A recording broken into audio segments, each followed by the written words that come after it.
AudioJungle. Moi, je me nomme Alain Goy.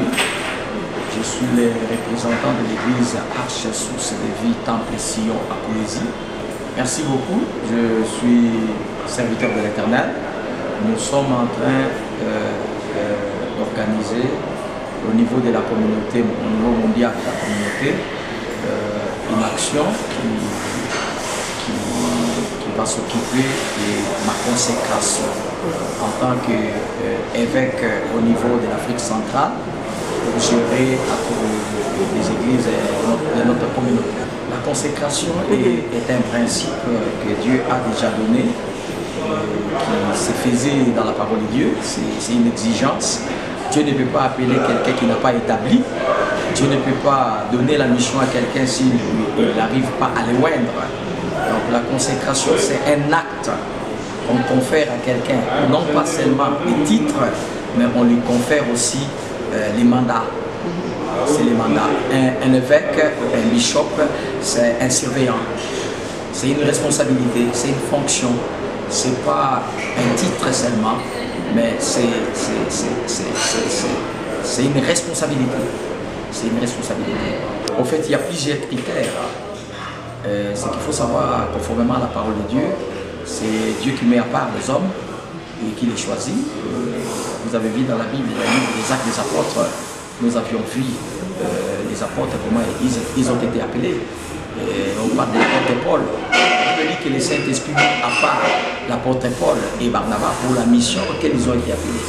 Nous avions vu Moïse choisir l'un de ses fils et même les anciens, leur imposer la main, et l'esprit qui était en lui était déversé sur les anciens, afin qu'ils aient des responsabilités en second degré. La consécration, c'est un acte solennel que Dieu est sacré, que Dieu donne à ses serviteurs qui l'appellent. Ils doivent les sceller avec l'huile, parce que l'huile, c'est avec l'huile qu'on établit les rois, les juges, les sacrificateurs ainsi que les prophètes. Et généralement, ce sont les sacrificateurs qui établissent. Mais dans les temps passés, Dieu utilisait aussi les prophètes pour parler aux rois, et c'est eux qui étaient là pour les introniser. Il y a trois sortes d'onctions: l'onction royale, l'onction des sacrificateurs et l'onction des lépreux. Le consacré est appelé à marcher dans la parole de Dieu, à suivre la conduite du Saint-Esprit. Le consacré doit être une personne qui reflète un certain nombre des aspects qu'on appelle éthiques. Il doit d'abord être quelqu'un qui sait bien tenir sa maison, comme l'apôtre Paul l'a dit. Il doit être quelqu'un, mari d'une seule femme. Il doit savoir bien garder ses enfants. Ils doivent être quelqu'un qui a une bonne conduite, et quelqu'un qui ne s'adonne pas à la porte, et quelqu'un qui a une bonne moralité. Et c'est alors qu'il peut diriger les autres, parce qu'un aveugle ne peut pas connaître les aveugles. Donc tout ceci demande à ce que nous puissions tenir compte à l'état et la qualité des leaders que nous appelons à conduire le peuple ou la bergerie de Dieu. La responsabilité, c'est aussi une qualification. En fait, quand Dieu appelle quelqu'un, il met d'abord les atouts en lui. Vous savez, il y a d'autres qui ont des atouts déjà innés. Ce sont des atouts qui sont naturels, que quelqu'un peut avoir. Il y a des atouts innés qui sont surnaturels, que Dieu peut conférer à quelqu'un qu'on appelle des dons ou des grâces. Donc, Dieu, il a dit qu'il a fait des uns des apôtres, les autres des prophètes, les autres des évangélistes. Il a donné des dons.